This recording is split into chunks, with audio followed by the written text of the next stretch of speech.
We are still several months away, but if these programs are going to release schedules, going to give us kickoff times, and going to try to start the hype train, then let's talk some college football. I am Mike Asti, and this is another episode of Mic Drop here throughout the Sports Now family of networks, and also made possible by the Believe Network. You can find every episode of Mic Drop available on Apple Podcasts, Stitcher, Spotify, TuneIn, etc. Everywhere you get your podcast, whether it's on a run, just relaxing, you want to kill time while you're at work and ignore your boss, go to those platforms and listen to Mic Drop. And for this show, I will be joined by Eric Froton, the lead college football analyst and NFL draft analyst with NBC Sports.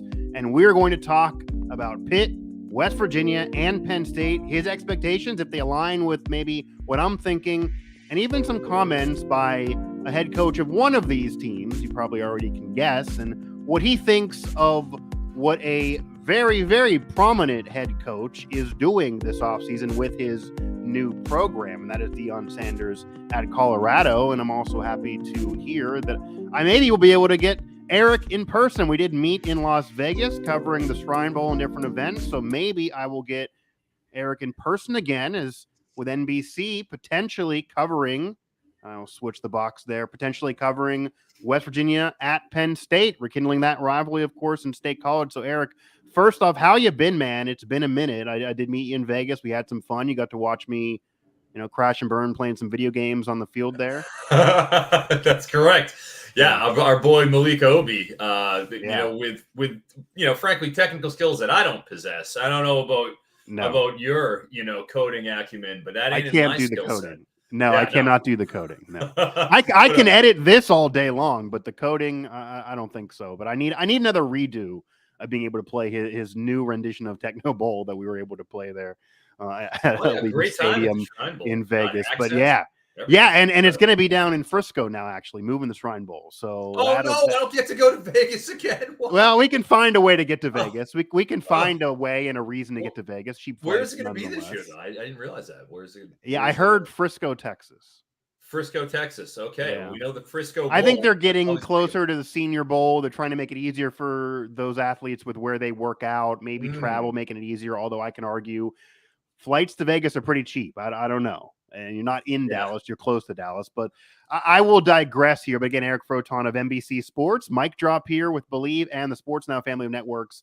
And before we get to West Virginia and Penn State, as they rekindle that rivalry, they do it on NBC at night, and we get to share some creamery, do a live show, and then cover it there at Happy Valley. I do want to get your thoughts on the head coach of Pitt and Pat Narduzzi. And he's no stranger to letting you know and letting everyone know how he feels. He literally holds 2 press conferences before every game, and one of them usually is off the cuff, feet up, and it's like you're having a beer with the guy. And he is very free-sailing and gives his thoughts. And, I kind of generally respect that. I like covering somebody like that. I like somebody like that in general. But we're in the offseason right now. He doesn't have to talk. He did recently, though, offer his opinions on what's going on with the transfer portal in particular. And Deion Sanders, who takes over at Colorado, it's a floundering program for 20 plus years, 30 really, most of my life. But in the past had some glory days. He's trying to fix it and get it back to where it was. And this is a Power 5 job for him. To do that, 70 plus players, he's basically telling to get out of town. It's not like they wanted necessarily to be gone. He walked in the door and said, I'm going to get rid of most of you. And that's a 1-11 team. So a lot of work to do, a lot to fix if he wants to win right away. And Pat Narduzzi kind of said, hey, I get using the transfer portal. We've used it, but doing it to get rid of 70 plus, doing it to get rid of an entire roster, and basically walking in the door, not even giving kids a decision that it should be for them, telling them you prefer them to leave and they need to transfer, which happens around college sports, even if it's not talked about as much. But that's not what the transfer portal was intended for. He has a problem with it. He doesn't think anyone should run a program that way, and throw all kinds of shade at Deion Sanders. So, Eric, as somebody who's covering this on a national landscape here, what are your thoughts? What do you think even your colleagues' thoughts are on what Pat said about how Deion Sanders is handling the transfer portal and just scrapping an entire team, not a few key positions, but an entire team from one year to the next. Well, it's not exactly unheard of for head coaches to want to come in and establish their own sort of a culture in a program. I don't think I can fault Mr. Deion for that. Of course, Sure. It's just for the entire timeline of college football, you didn't have the current transfer rules, so you couldn't do that. And even to be able to do it, coaches switch schools all the time. It's not like he's the only coach switching schools. Yeah. A lot of coaches would love to do that if they could, and just take all the sub 3, 4-star players, say, okay, you're out, and we'll just bring in a whole new. I mean, they would love to do that, but you can't, because one, you couldn't before, but two, you don't have the magnetism of Deion Sanders. I don't. You don't, unfortunately, Mike. No offense. I don't hold that sort of. I got some charisma, but I'm not prime time. I'm not prime time. That's fair. I do not mean to besmirch your good name. Right. I'm not prime time. I can't pull up a Jerry curl as well as Deion Sanders. Yep. I can't do that. I can't talk like Nick Saban on the trail. I can't do that. So. No, you can't flash some rings either. No. I don't have. That's not in my wheelhouse. So it is in Deion. Right. So man, if you have, this is kind of a one of a kind thing where you have just this tornado sweeping in, and not only is he coming in and bringing new players, but he's coming in and he's influencing the entire school's administration to change well-established transfer policies that were not afforded to Carl Durrell, before him, or Montgomery or Mel Tucker or any of those guys who were there. They didn't get that. They didn't have that luxury of the transfer portal. Now it's open season, all right, because Deion comes in and that's just part of it. So to on the other side of that, from Narduzzi's point of view, he's like, well, that isn't how he was sold the portal. It wasn't sold that way to him. Yeah. It's like, all right, and in his defense, look at the Nard dog. You're taking 3-star guys left and right, and you're developing those guys from day one, and you're sending them off to the league. Look at them. I mean, how many they're absolutely sending a lot of players to the league every year, 100%. To the league. Yeah. I mean, I was at the combine again this year, and who do I see? You see Haba. He was at the Shrine Bowl. You see Haba. Cancy. See, watching him in person run his 4.6, 5, I was there. 40. Yeah, man. Yeah, you were there too. Like it's all the other defensive, 3-techs, ones that you see running. You see their bodies moving like they're just the ripples of their giant figures moving. Dude, Cancy was tight. Everything was tight. It's just muscle that's moving. 285 pounds of muscle going down there. It was just a sight to behold. But that's what you guys do. You develop and you do it extremely well. And he's saying, all right, well, what am I going to do? I'm going to go and bust my butt. I'm going to take 2, maybe 3 years where you take a kid like a Haba, comes over from Italy, and you mold that kid into being a badass defensive end. Yeah, and goes and walks. This is Addison, also obviously Addison is it. I was going to bring up this is Pat Narduzzi a year removed from right after the ACC championship, which was a season that really changed the mindset of Pat Narduzzi around college football. Certainly among Pitt fans, there were some Pitt fans that wanted him. Let's admit this, wanted him gone earlier in that season. Certainly the year before, wins the ACC crown with Pickett. He's a Heisman candidate. Couldn't have went any better really for Pitt outside of maybe winning one more game and getting in the playoff. And then Addison bounces, and he does it for money. Let's face it, that's what he did it for to USC, which is fully in his right. Too, no offense. I live in San Diego, guys. Guess what? I don't even get any money to come out to the West Coast. I got to tell you, San Diego's nicest climate in the country, so I may go there for free too. I do want to dispel that rumor. I guarantee you your weather is better right now. It has been the worst in the 18 years since I emigrated from the East. I grew up in Boston. So since 18 years, it's been the worst winter into the spring. It's right now outside, it's man, it's gray. It's there's been no that way. sun And it's there. gonna be that way until nothing July. beamed in your face. Yeah, I really feel bad. I really feel bad in January with what you're dealing with out there. But nonetheless, Pat Narduzzi apparently feels bad as well. So he wanted to keep Addison in Pittsburgh. Didn't want that to happen. But in all seriousness, I'm sure he's still upset about that because obviously Pitt was very upset about that. But to the flip side, Pat Narduzzi, yeah, he's 90% of his roster developing players, which is what you generally have to do with that type of program, unless you're Deion or unless you're really a top dog like in Alabama or you have a Nick Saban, etc., or even you're USC and have the LA money. But and weather.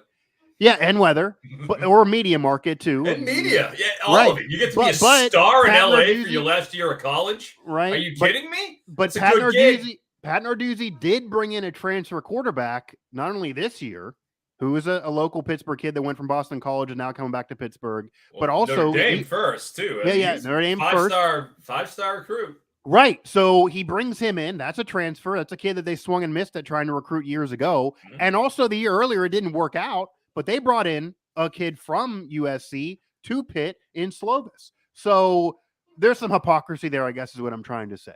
That, yeah, you're not, maybe the portal was not designed to get rid of 70 plus kids. Because I think also Narduzzi's point is that these kids commit to a school. It's one thing if they want to transfer because that's their right and that's the rules and that's how it should be now. It's only fair if coaches can leave, they can do the same. But when you walk in the door and tell them, I know you committed and you moved here and your family wanted you here and you're all sold about here, but you're not good enough, get out.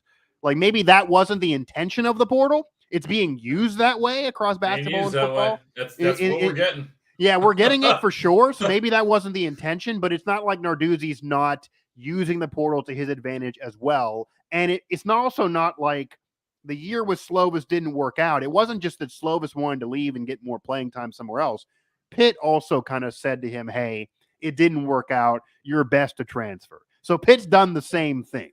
So there's some hypocrisy there, but it's interesting to have Narduzzi speak out so clearly on Deion. What do you think the impact of Deion is going to be, separate from Narduzzi's comments, in terms of the instant ability to turn Colorado around? Is that possible? And is this something that's going to be a job jumping thing for Deion? Like, there already are rumors that he's looking at Florida State if they happen to have a down year. They didn't want him once, but now maybe they would. Like, is he going to be long-term locked in there in your eyes, at least for a few years? Can he turn it around quickly? What's going to be the Deion story, and what can the impact be on college football? Or will there ever be any rules that are kind of trying to fight this? Like, do you think anyone is going to try to put any clamps in saying, we like the transfer portal, we like NIL, but we don't like 70 plus players. We got to do something. They did it with windows being tighter this past season to try to fix the Addison problem.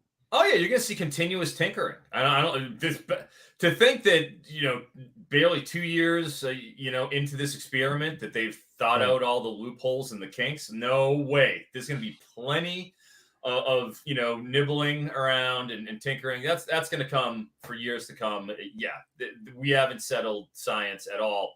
If anything, I think it's quite the opposite. I think it's as we see thousands of players in the portal at this point. Right. Yeah. Obviously you will continue to have constrictions, and that's a good thing. Because let's take the Keaton Slovis example. All right, new coach comes in USC, the domino effect. He brings in, football Jesus, Caleb Williams, as he is right to do. Why wouldn't you bring in? Right. Caleb Why would you not? Right. You want to be in the best situation for yourself. You don't want to just, you don't want to just lose. Slovis is probably already leaving anyways. He already got overtaken by Dart. Miller Moss is pretty good. Right. It's like he was just one of three guys there at that point. And the writing was on the wall for Slovis even before I feel that he came in. So Lincoln Riley comes in, boom. Slovis says, all right, I'm going to go and head to Pitt. But it wasn't a step up, it was a step down, but that's how it goes. Yeah. That being said, he comes in, he lasts a year, and now he's gone. Right. Because he was going down. That's what happens. When you're transferring down, you're getting, and a lot of times perceived damaged goods, or a player who has perceived flaws, who might not, succeed in that parallel or maybe a tick down program, or maybe you want playing time, because there's a lot of kids actually that do transfer down, but it's from a major program where maybe they're a backup to being a legit starter and what are you going to do at a group of 5, right? You go do your thing. There's plenty of those guys. That's all I know I'm saying. But we're talking about Keaton Slovis. And let me ask you something from your point of view. You watched a lot of Keaton Slovis. Are you sad to see Keaton Slovis go, Mike? No. Pittsburgh fan sad. Well, I'm not going to claim to be a Pitt fan, but it didn't work out. It made sense for him to be gone. I can't whether see it be whether it be injuries or whatever the case. It didn't work out. And honestly, even the flip side, JT Daniels, the same thing happened at West Virginia. Came there looking to save everyone. He was looking to save himself, looking to get enough value to go to the NFL. That was clearly his plan. Didn't work out for him. Didn't work out for them. Everyone agreed to part ways. He's gone. He's at Rice. He probably wants to be in the NFL now. At Rice. Congratulations. Right? Yeah. He's the Van Wilder of the portal. He's going to transfer every year. Yeah. So I had somebody actually somewhere that had a problem with me saying that on the air. But anyway, it's a perfect explanation of what he's been doing. But it's within his right. And you do see, this is mostly a college basketball thing, but there have been some players that they tried to transfer too late. They already got to a practice, and then they tried to transfer. There were players that were the NCAA didn't want to let transfer and made them sit out for a while. So that also seems like against what the intention of the portal was. But they're still trying to figure things out, and there's different rules in place. And it seems like the NCAA does not want the portal to be made a mockery of, even though they want the portal to exist, and they're allowing it to exist. So it will be interesting what happens in the aftermath of a season in which Deion walks in the door, puts a YouTube video up that his son puts up on his own channel, in which Deion says, "You're all not good enough. You're gone." Like, it wasn't like he just changed the roster. Yeah, like, right. He didn't just change the roster. He kind of did make a mockery of those players and the portal. So I just wonder what would happen from that. They've already tried to tighten things up a little bit with windows, making Jose Perez wasn't allowed to play last year. West Virginia had to sit out, and now he's going to come back next year. Those things could occur, so we'll see. But it's just interesting to have a head coach speak out against it, and that's what Narduzzi does. That's what Narduzzi's been doing, and that's what Narduzzi's going to do. Mic drop here on the Believe Network, Sports Now family of networks. Mike Asti, Eric Froton here, lead college football analyst and NFL draft analyst. And Eric, we're now going to slide into Pat Narduzzi's team, the Pitt Panthers. They win the ACC a couple years ago. They have a Heisman candidate. They kind of do it as a surprise. A lot of veterans there. This past year, a lot of NFL prospects again, but they didn't have the year they thought they were going to have. They certainly weren't a national contender, even though it was a good year, and they do make a bowl game, and they're able to win that bowl game. They didn't win the major bowl game a year earlier after the ACC title year. It's another year with expectations, even though it's another year with a new transfer quarterback, a little bit of a younger roster, an offensive line that didn't play as well as they were supposed to last year, that has pressure to do it again this year. DraftKings and other sports books have them at 6.5 right now in terms of an over-under for wins. I would imagine, knowing Pitt and the program and what they think of themselves now after winning the ACC a couple years ago, that 6.5, if they go 7 or lower, they're not going to be satisfied. But what's your view of what to expect from the Pitt program this year with, once again, a new transfer quarterback? I'll tell you, they don't get any help from the schedule now, do they? Right. You know, when you're going to go and you're going to have a fun game at West Virginia, that's a rivalry on the road. Everybody enjoys that. That's on the road, you know, you got a limp in West Virginia. At least that's kind of the perception. Right. And you got to go on the road to Morgantown. Nobody wants to do that. And as you have pointed out, Mike, that's a night game, and funny things can happen. Funny things can happen at night. Funny things. But also, you don't just get West Virginia; you get Cincinnati too. Yeah. Like, oh man, do you really want to do that? That's not exactly an enjoyable, welcoming invite. Okay, come on in, Cincinnati. I mean, I know it's not Luke Fickell there anymore, but that's week 2 after a nice little cupcake against Wofford. So, that's before you even hit the ACC schedule. You get 2 out of 3 games that are real games, and a lot of Power 5 teams don't have real games. Yeah. Especially even some of the big schools don't have those games. You're playing exclusively G5 FCS teams. in those the beneath games. But then you go, North Carolina at home. You got a Heisman candidate quarterback. They bring in Nate McCollum from Georgia Tech, who's a great slot receiver guy I love and his return man. You got Tez Walker coming over there from the MAC. Oh boy, that's going to be a good offense. Then you go to Virginia Tech. You've got to feel all right. But hell, again, you're going to Virginia Tech. A lot of their big games are on the road. Place to play. You don't want to be there. And then you host Louisville. Okay, changing over. All right. At Wake. At Notre Dame. Bringing in Florida State's the favorite to win the ACC right now. All right. So one of your home games is against Florida State. Delightful. At least you got Syracuse coming in. That's a good time. And then and Boston College. That helps. And you travel to Duke, which would be a coin flip because, hey, props to Mike Elko. Riley Leonard, really good quarterback. That's a good team, guys. That's a real good team. So I'm eyeballing it here. I'm leaning over. Okay. But I don't love Djokovic. That's a big problem for me. Well, see, I feel like the driving force of the season. It did not work out with Slovis, and that's why a lot of Pitt fans feel like the year didn't go the way they wanted it to go, and whether he was hurt or not, it's a different conversation. But Djokovic's now there. He's a local kid. It's taken him a journey to get there. You feel like he's a veteran, established QB. They don't have the weapons they had a couple years ago with Pickett. Why do you not like him? Well, two-time cast-off, went from Notre Dame, lost out to Ian Book, then got over-recruited with Tyler Buckner there, who's now at Alabama. Goes over to BC, where Jeff Hafley takes over. Defensive coach, Frank Signetti, former, brings in an NFL guy.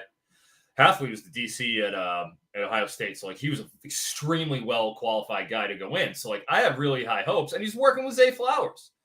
So, he looked... First season, I thought there was real NFL potential. He looked, his arm is there. Okay. But I feel like defense is kind of smartened up to him in terms of I don't think he makes good decisions a lot of times. And that's really what I think kind of came to the forefront. 2 years ago, breaks his hand. That was awful. You can throw away 2021. That was out, it hurts. Comes back in 2022, and I expected to see the 2020 Djokovic. We didn't get it, and there's a reason why he isn't at BC anymore, and Moorhead outplayed him, and that's, a fairly nondescript three-star young guy.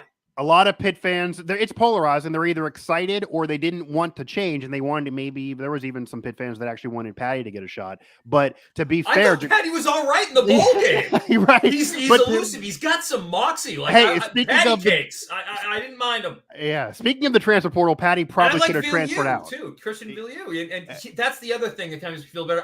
Patty he actually looked okay to me. Yeah. There were some that thought Patty was a dog. That was the exact quote I heard. But he kept staying loyal. He probably should have transferred out 2 years ago. Use the portal if you want to play. But anyway, he stayed loyal. But there's a polarizing effect of Djokovic coming in, and I think a lot of people are losing sight of what you just said. It's not like he's coming in to do this, LeBron James back to Cleveland thing. I'm going to do it for the hometown hero. Right. He's basically taking an opportunity to be at a major program in a Power 5 still and increase his value and fix what got messed up before. If that didn't get messed up, he probably would never have played for Pitt. He's not doing them a favor. He's trying to help himself too. Absolutely. It is a symbiotic relationship here with Djokovic. Right. Keep in mind, people, all right? I want you to, I'm not just pulling this out of thin air. He completed 59% of his passes, all right? He's under 60%, red flag right away. Yeah, barely, but he's under 60. Yeah, brutal. 59. Yeah, 8 to 13 big time throw to turnover worthy play rate. Yikes! Yeah, and a 55 passing grade. I am not a PFF is end all be all type of guy, but look, those are not promising marks, and they've gotten. Yeah. The year before, he had a 72 passing grade. He just wasn't good. He's got, and that's kind of what I was getting to is. Yeah. His development stalled, and he wasn't making good decisions is what my problem was when I'm watching him, and I'm watching his eyes and what he's going with. And he's got a first-round superstar who we got to see at the Shrine Bowl in person Zay Flowers rocked up, putting 10 pounds on in the offseason, and he looks incredible. Yeah, he does. And everybody's raving about him. And he's a first-round talent. And you can't have a big season with him? All right, I'm sorry. Right. I don't mean to put a bucket of water on this whole thing, but, hey, you lost Jared Wayne too, right? He's gone. I like Bub Means. I thought he showed promise in the bowl, and I'm curious what you think a little bit, because he looks like he can fill the outside role, but I have concerns about Jakovic. I mean, there were concerns last year if Pitt had enough receiver help for Slovis. And they did have some emerge, and some thought maybe some were underrated and under Addison the year before. It's going to be a new cast of characters now. I think the only difference for Pitt, maybe for me, and I think I don't think more. I think 7 wins makes sense, like over 6.5, but I don't think it's such a well-coached team too. That matters. It matters. Right. And Narduzzi has really grabbed the hold of this program. He's developed really, really well. You can say what you want about his comments, but he's really owned this program and has really become a Pitt man, and certainly made this program into much more than it was even 5 years ago. So you got to give him tons of credit for that. He stabilized himself there. If I had to predict right now, I would probably say over 6.5 at 7 wins. I don't think 8's going to happen because, as you alluded to and detailed, they have their big games on the road. And even though they should be heavily favored to beat West Virginia, which we'll get into here in a moment, it's on the road in Morgantown at night, and they barely beat a West Virginia team that was not good last year at home. So West Virginia could have won that game. So it's not going to be easy to go in there and win with a quarterback that's only going to be in your system for a couple weeks at that point, after you're just dealing with another Power 5 team that's moving into a conference. Yeah, you'll beat Wofford, but like the ACC schedule won't be easy. They usually lose 1 or 2 of those games anyway. They've had problems with North Carolina before. Notre Dame obviously could be an issue, even though they do lose a game or 2 throughout a year. Florida State could surprise. They got really good at the end of the year. This ACC slate. Last year, and even the year that Pitt won the ACC, and even last year a little bit, and this is what they should do. They took advantage of a major conference being a little down. Florida State's been down for a while. Miami's been disappointing for a while. Yeah. Clemson's been less than what they've been.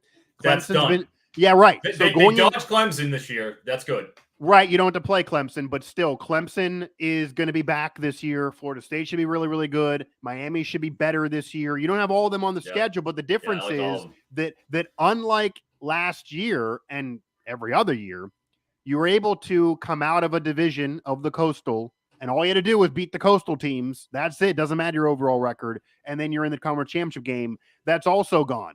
So now you have to worry about what Clemson's doing. If Clemson's running through a schedule, even though you don't play them, they're going to get in the title game, and you're going to be dealing with them if you're even lucky to be there, because you're going off record to record. Florida State could have a better record. Yeah, you're going to play Florida State. Exactly.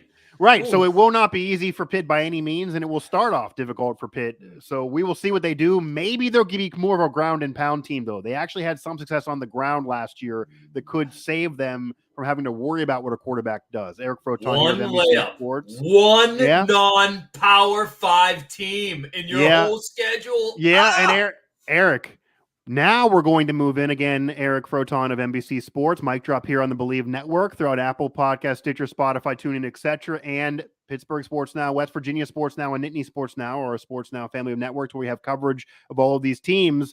That perfectly segues, though, talking about Pitt only having one non-Power 5 team on the schedule. Well, that's very similar, arguably even more brutal, to the schedule for the West Virginia Mountaineers. They have some of their bigger games this year at home, whereas in past years they have been on the road, certainly the rivalry games. They have Pitt at home this year, but they have a schedule that includes only one gimme game as well. They play Duquesne. That's FCS. It's actually a local team. They're right in Pittsburgh, too. It's in Morgantown. Also freaking at night. They obviously are going to win that game like they've been beating up FCS teams every other year, too. But outside of that, they play Pitt and Penn State this year. It's almost comical how bad both of them. Like the schedule in the last couple of years has included multiple non-conference Power 5 historic rivals. They did beat Virginia Tech twice, but you lose to Pitt. It's not easy at all. They lost to Maryland those games recently, even though they're a similar program. You get in this year, you have to start the season. Now, you don't get Wolford first. You don't get Duquesne first. You start the year week 1 on the road. We're going to be there in Happy Valley, 100K, hardest place to play, arguably one of the hardest places to play, the defending Rose Bowl champs. They got high expectations here. We'll get to them later. It's not going to be easy either, even though a new roster. That's week 1 for you. You then get Duquesne, but then you got Pitt. They're at home, but that's still a Pitt team that's been better than you in recent years for sure, and it won't be easy at all. Solid program. And then you go into conference play, and they had their problems with conference play last year, and you're figuring to lose a couple games there. Last year, the Big 12, say what you want about the Big 12, they had 5 ranked teams, and TCU made the playoff. Don't hate on the Big 12. Do not hate on the Big 12. TCU made the playoff. Not my presence. They went through the playoff, and they at least got to the championship game, even though they kind of got embarrassed there. So the Big 12 was not in any way bad last year. No. If it's going to be similar again, and this is going to be a 14-team gauntlet conference with Oklahoma and Texas still in there, and then you're adding Cincinnati, BYU, UCF, etc., Houston. It's not going to be easy at all in conference, but then you have those games outside of conference. West Virginia right now is being pegged at an over-under of 4.5. And obviously, we don't even need to debate him. If that happens, they will then fire Neil Brown and move on. Ren Baker came on my show and said it was a year evaluation. He wouldn't give me a win total, but I'm going to guess it's ahead of 4.5 and 5. You're going to have to go over to keep your job. There's no two ways about it. What's a reasonable season that you can expect from West Virginia? There are a lot of people really, really down. There are some of your colleagues even saying that 4.5 being generous, and this team might win 2 games. It might be the worst season in 150 plus years of West Virginia football, which is the 15th winningest program ever. That would be insane. That, could they potentially exceed 4.5 and actually have a solid year that gets into a bowl game where they should expect to be normally? Well, like you say, again, it's the lack of gimme factor. That's an issue. Yeah, but the one thing they do have going for them, you have to remember, they do have all those teams that are coming up. They get all the newbies, at least, to the Big 12. They get Cincinnati at home. They get BYU at home. Yeah. They go away to UCF in the bounce house, and they go to Houston. But they play all 4 of them at least. So, those are AAC moving up teams. So that's your saving grace. That's what the bulls in the market can hang their hat on. That and obviously Duquesne. But then obviously no offense, I got to look at Penn State and Pittsburgh as a pair of L's. Yeah. So you're coming out of the early non-con or the straight non-con, at 1 and 2. Texas Tech. You get them at home, but dude, this is Texas Tech year 2 of Joey McGuire. And West Virginia can't beat Texas Tech. They haven't been able to beat them in recent years. Right. And not just Joey McGuire, who's a very respected.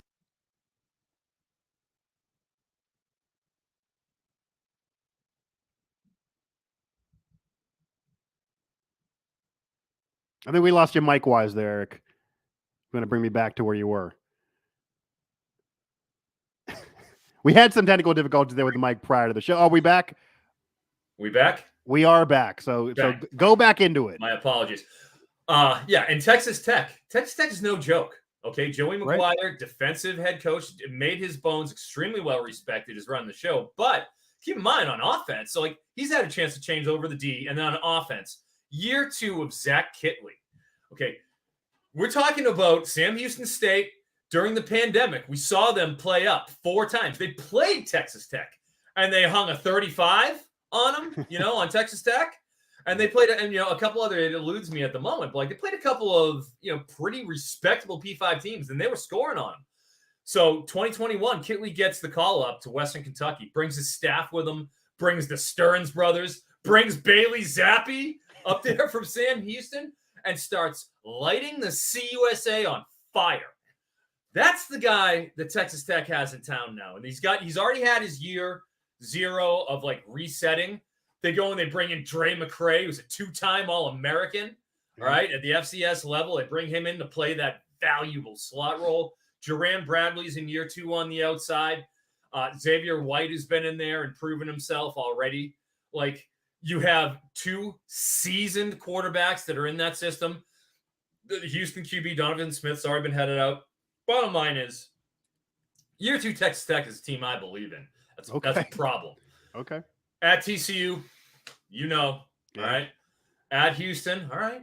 All right, you got a shot there. Yeah, that's the Dana Holgerson Bowl, and Houston's not been good. They've not been good the last few years, but they do score. They score a lot of points. But they're turning over. No Nathaniel Dell. They do. Right? Yeah. Big time weapon. Number 1 receiver in all of college football last year. As a college fantasy guy myself. It was Dell. Yeah. Clayton Tune also.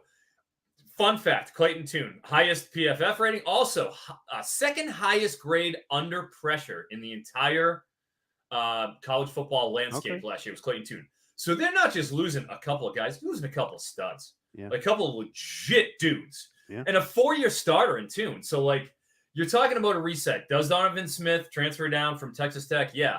But who's he throwing to? Like, I like Sam Brown. I'm okay, but this is going to be not as good a team as they were last year. I just can't see that happening. Oklahoma State, again, you got a shot against Oklahoma State at home. Again, a turning over team. I know beat him last year on the road. Is it going to be British comedy legend Alan Bowman? Old friend Alan Bowman from Texas Tech to Michigan we're talking a circuitous route back to the Big 12, or is it going to be Garrett Rangel? Like that, I watched plenty of Garrett Rangel. You know what I did when Garrett Rangel started for Oklahoma State? I went to DraftKings, and I looked at DraftKings, and they listed everybody who was a receiver for Oklahoma State. We like DraftKings, by the way. We got to deal with DraftKings. Sports Now and Believe. We're big DraftKings guys here. Sky. Yeah. During college football season, it does. Yes, I know all about it. Rains from the sky. Big Garrett Rangel starts, and they list all their wide receivers in the 50s for yardage. I went and blanketed all those guys. I put out a video telling the world to blanket them, and money rained from the sky when Garrett Rangel started. So I don't have any confidence in that particular quarterback room, and that's an issue because they lost, last year, their ace defensive coordinator. Jim Knowles went over to Ohio State, so they're recharging everything. Everything's turning over there, right? Sans mullet. At UCF, we know what's going on there with Gus and what have you. That's a pretty good team, even though it's coming from AAC. I think it's going to be a tougher game than Houston because you do have Plumlee. You have very experienced receiver core. You got a great running back in RJ Harvey and a good, solid, experienced offensive line. I think they returned 4 starters. Versus BYU, old friend Keaton Slovis. I hate Keaton. I don't think Keaton Slovis is that good at all. That's right. By Puka Nacua, that's a problem. Out goes really good running back that they had. Brooks. Brooks is gone now. They're replacing Maiden Robbins. You got a shot there. You're not beating at Oklahoma. I know they were down last year. I think they're humming in year 2. Yeah, West Virginia did beat them last year, first time since the bowl game, doing it in the Big 12. But Oklahoma's not going to be down back to back. They're not going to be down back to back years. Then you have Cincinnati, which Cincinnati's not what they were a couple years ago last year, but you got a shot. And then Baylor, West Virginia also beat Baylor last year too. That's another one of those games where you're going to have a lot of points. Baylor will turn it over, though. And this all comes down to a decision that, unlike what West Virginia has been doing in recent years and most teams have been doing, where they went ahead and brought in Austin Kendall. They went ahead and brought in JT Daniels. Neil Brown, in his make-or-break year for his 5th year with the program, and it's one of the worst 5-year periods in the history of the program, that he decided to go with the incumbent players and have a battle and not bring in a veteran transfer player. It's going to be Garrett Green or it's going to be Nico Markle. And Nico's a former 4-star from Arizona. Garrett Green's been there a while. The fan base is pretty split. I would guess, from what I know, that I think Garrett Green's going to probably start. He's the more experienced player. He did play most of those games that were wins last year. They're both dual threat QBs. They both have looked good at times in the offseason. Garrett looked a lot better in the spring game. I think that might be an edge for him. But you're then playing the mental war games, though. If you don't have Nico play now, like he's clearly going to transfer. He can't just never play. So then you lose him forever. There's a reason why Garrett hasn't played and been a starter to this point. He hasn't, prior to this year, looked that great in practices. So who knows? But that decision, that decision will really hinge on what this program does. But the schedule's not easy. And, maybe they go over and win 5, but I don't see a bowl appearance here, which would mean Neil Brown is done. Do you see a bowl appearance here? They're getting at least a 6, or is it going to be lower than that? I mean, obviously the over-under is 4.5, so that could even be an over of 5. But that's not a year that'll save Neil Brown's job either. I guess my question is, and I watched the spring game. I thought Green looked pretty good. Yeah, he looked good in the spring game. I've got I do some think shares of Nico. I've got a share of him in Dynasty CFF. So I am invested. I actually have a share of Garrett too. But everyone should know that you are like a pioneer of college football fantasy that I didn't. Yeah. I know it's a thing now, but you were telling me that back when I was in high school, this was a freaking thing. And at that time, there wasn't. I just made it that way. There was no NIL. There was no transfer portal. Nobody should be gambling. All those rules were bad according to the world. Mm-hmm. So I didn't know it was a thing that I could have been doing when I was 15. So I missed out. Well, we had to find 11 other sickos like I had in Boston, where I grew up. They're all savages, and we all liked pro fantasy. And I had a friend of mine who was a linebacker who's now a defensive coordinator in the Boston area at the D3 level. Okay. And he whipped us all together and said, "We're doing this. Go get your Phil Steele football magazine." If you look over here, this is a Phil Steele's pretty down on West Virginia. This is all Phil Steele for like Phil Steele. I respect. 20 of them. Very down on West Virginia. Phil Steele is very down on West Virginia. Mr. Yeah, as most would be. If you watched the spring game though, did you? I did. I liked him. And, so would it outside of Garrett Green though? Because he can run, and it's about whether he can run and throw. The benefit for him could be the offensive line and experience, at least at the anchor positions. They have a real strong depth of running back. Not nearly as much as the last few years. They haven't really not lost I expected more. Yeah, honestly, when I was going through it. A lot of it's just depth. They lost Tony Mathis, but if CJ Donaldson is healthy all year, it's not going to be a big deal. So no loss. What have you noticed from the running game with so many running backs? CJ Donaldson now going to be the number one. Even the receivers, they bring in a whole new cast of characters with Devin Carter expected to be the number one. And then even Cole Taylor, who never could get an opportunity at LSU in the SEC, but Neil Brown refers to him as open by birth. The guy's a big man, and if his hands can get better, he's going to be utilized in the passing game. Any thoughts that any of those transfer additions could actually be the driving force of this team, even if not the QB? Like, what do you think of those moves and those players? Well, it had to be done. You had to do it. Look it. James, gone. BF Dubs, gone. We saw him at the Shrine Bowl. Prather, Maryland. Yeah. Reese Smith, gone. O'Loughlin, gone. There's another tight end. There's Mathis, gone. Okay. There's no getting a bunch of freshmen and just developing them now for Neil Brown. If he doesn't do it now, he's gone. So Devin Carter, why not coming out of NC State? He's a guy I actually do have a share of him in fantasy. And why wouldn't you? Big-bodied receiver. He had, 2 years ago against Clemson, all the West Virginia faithful, I would go back to 21 in their game against Clemson, where he had a incredible game. And that's back when, Devin Leary, was really getting huge.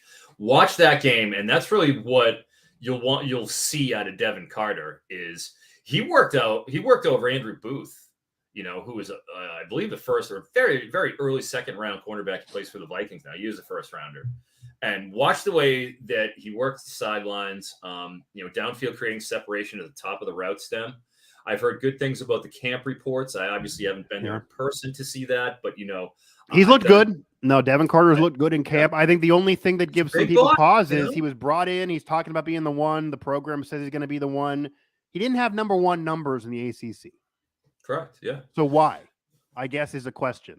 He had Emezi was the wide receiver, the big wide receiver X for them in 2021, and then last year everything changed because Leary got hurt, and there's John Beck, who's not a particularly great offensive coordinator. He ends up failing upwards, going to CCU, and then Thayer Thomas is the slot receiver, and when you have they were just rotating quarterbacks. They had a fifth-year senior walk-on type guy who started the first game.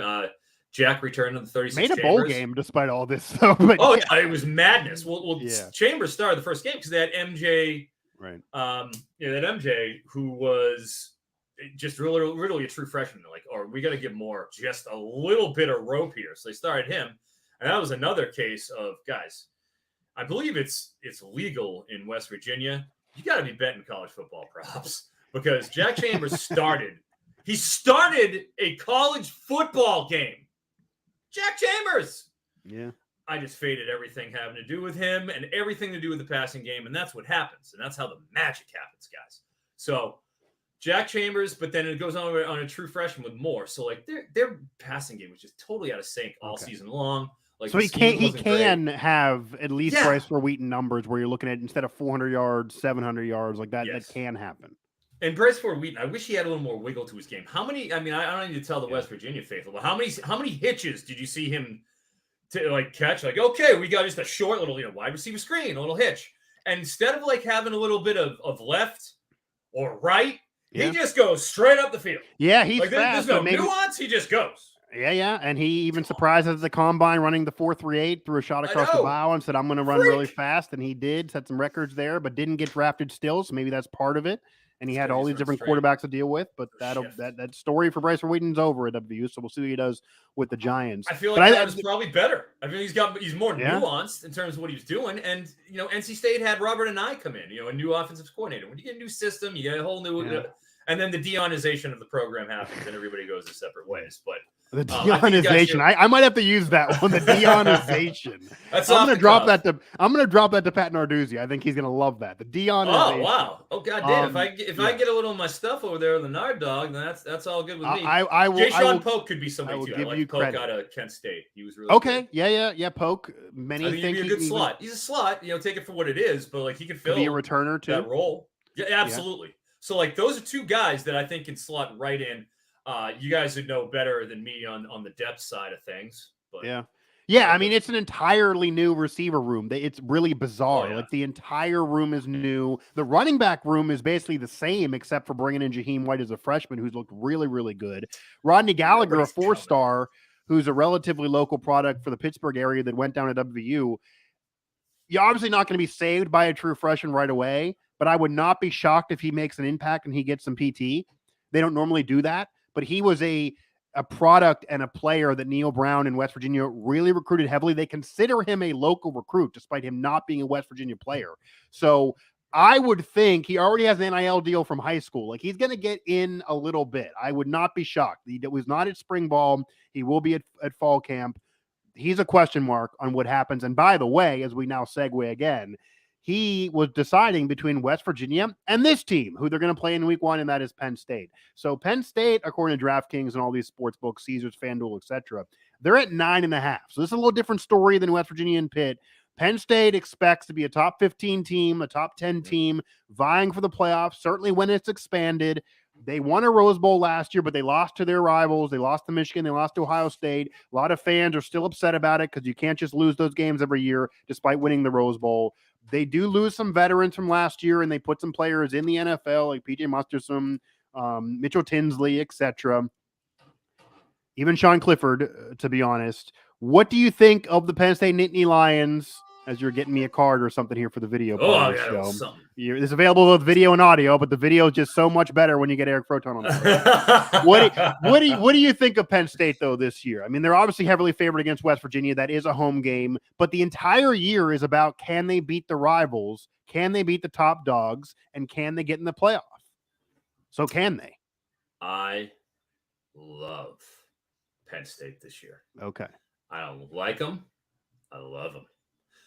Every single team that Penn State played last year that wasn't Michigan or Ohio State, they had like a 85% plus win expectancy. They just murdered every team that they play. Like, I thought, and I watched a lot of it, because obviously I'm doing the scouting, just so you know, just a little bit of what I do for NBC. I wrote all 210 plus of the defensive and offensive line player profiles that go up during the draft. A lot of work. 300 words each. I'm doing all. It's like I watched so much at Penn State tape. It's ridiculous. Okay. And I have shares. I have a big C2C share, campus to Canton, of Drew Aller. So I am invested in Drew Aller, and I am also invested, if you can see it here, in Nick Singleton. Now, what this is, what you're looking at, is a gold 1 of 50 You are a collector. Wow. Bowman University autograph. I'm impressed. Wow. Nick Singleton. Now I have accrued under the glass too. Under the glass. Under the glass. Yeah. Right there. Right in the trophy case. It's right behind me. I have a whole trophy case here.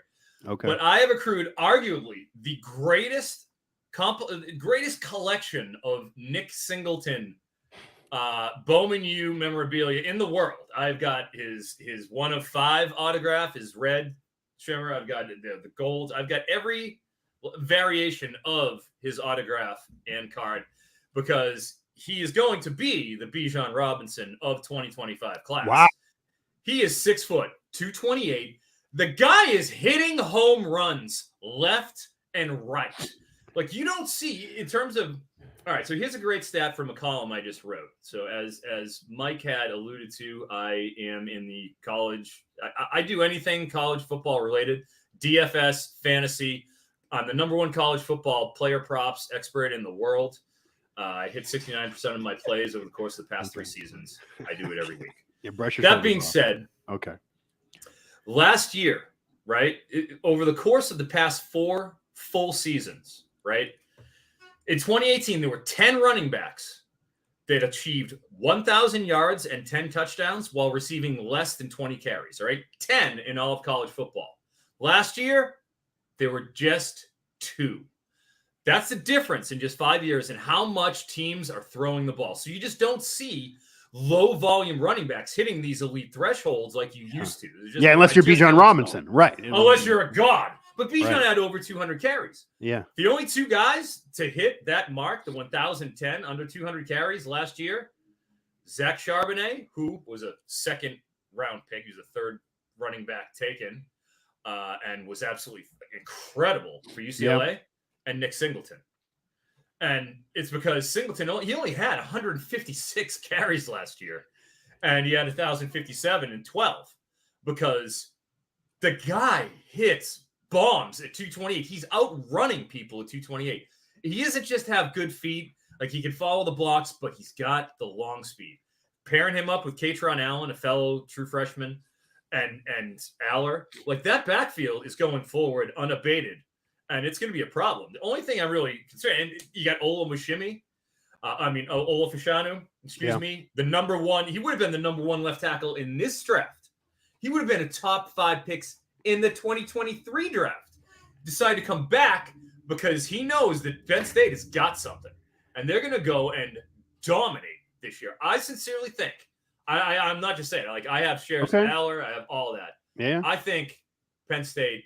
I think it could be their year. I think they could legitimately win the Big Ten this year. It's a changeover at Ohio State. You know, they're weak. They can finally get them. Comes down to those games, as you know. Like Penn State is they're probably going to beat West Virginia. They should be able to beat a lot of these other Big Ten teams. Now, in past years, they have been upset occasionally by Illinois, and some of Maryland's been good in recent years. Like some of those teams could give them problems, but Penn State should win, and if they don't, it would be a big deal and a major upset. But the whole year comes down to Ohio State and Michigan. They couldn't beat them last year. Michigan got in the playoff. Ohio State's always dangling right there. This is the year they could finally catch them. And the way it works at Penn State, as you know, if they go, 10-2 and go to the Rose Bowl again, but miss out in the playoff, the fan base is going to be unhappy. Like they got to try to break through, but you're saying that this could be that year. It's playoff or bust for a lot of Penn State fans.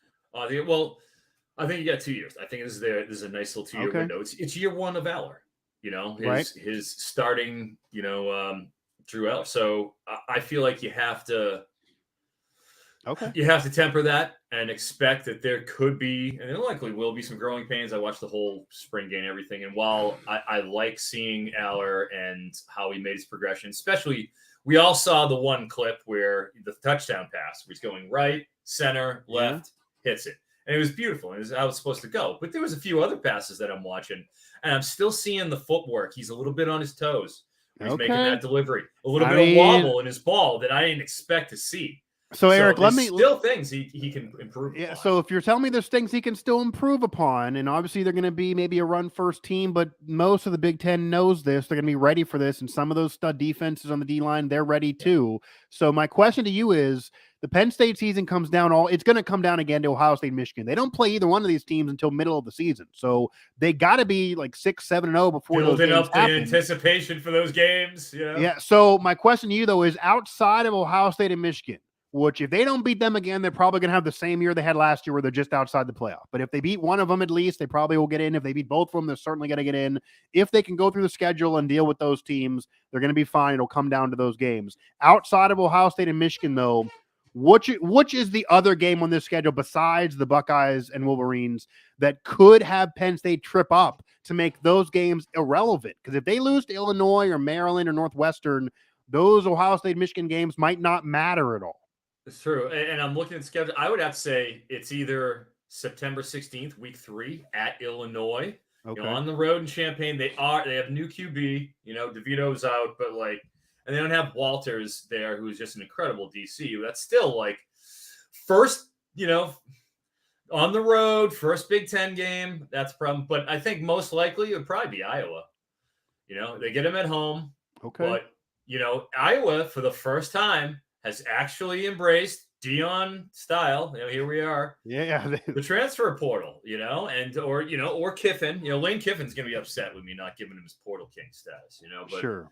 I'm sorry. You've been trumped. Narduzzi didn't speak on Lane Kiffin. He didn't speak on the Lane train. A detente between Nard Dog and the Lane train. But I'd say it's probably Iowa. Where Brian Ferentz's contract is literally tied to scoring 25 points a game, which would be 8 points more. I think it scored 16, 17 last year. It's pathetic. But that's at least a team that has talent, has brought in some good guys. Could actually get some competent, at least steady QB play for the first time. Okay. Iowa's normally a good team. McNamara, he's not exciting, but McNamara's at least he can, hold the baseline.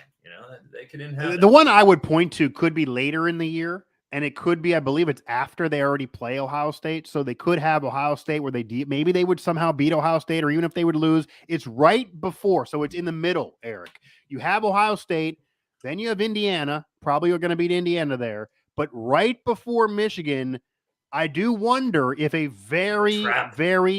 a trap game, and it's a veteran Maryland team that's been in a bowl game a few years in a row now. They're a veteran team. This is kind of the swan song for this cast of characters, but they are maybe the most veteran senior rated team in the Big Ten. I'm not saying they're going to go ahead and win 10 games. They should at least win 7 or 8 again.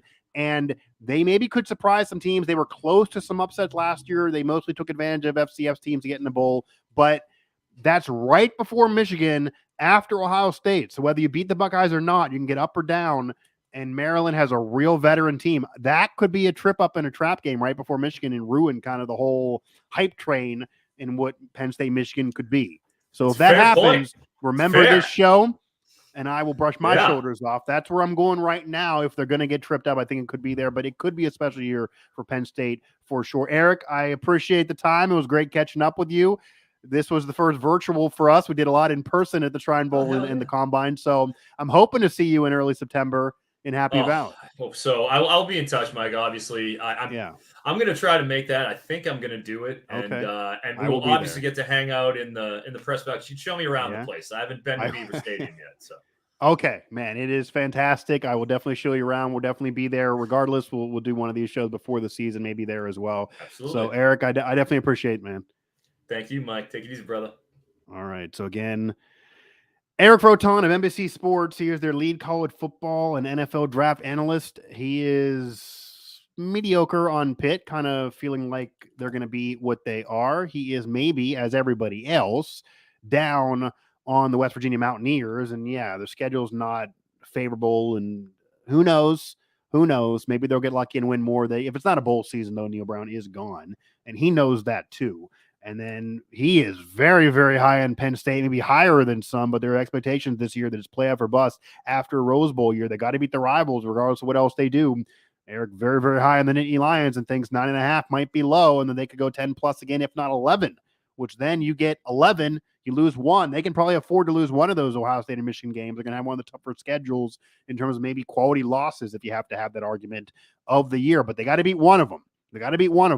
And they can't lose the other games. So we'll see if they get trapped or not. Again, you can check out every episode of Mic Drop here throughout the Believe Network, also Apple Podcasts, Stitcher, Spotify, TuneIn, etc. You can find the Pitt coverage at Pittsburgh Sports Now, the West Virginia coverage. I am on the WV Beat at WV Sports Now, and of course our Penn State coverage throughout the Sports Now family of networks at Nittany Sports Now. The odds here were thanks to DraftKings, so daps to DraftKings, of course, one of our betting partners throughout the Sports Now family networks, and also someone that we work with throughout Believe network properties as well.